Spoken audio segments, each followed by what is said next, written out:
വയനാടിന് നന്മയുടെ കൈത്താങ്ങ്.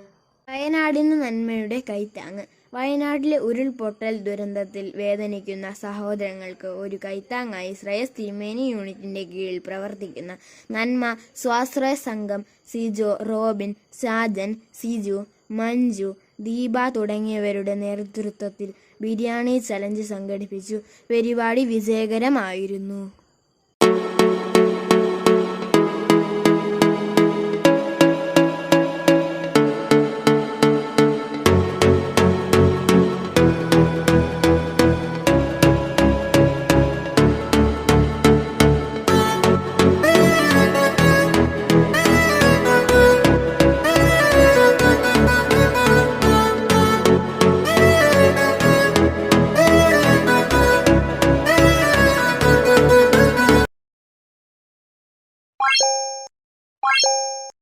Bye.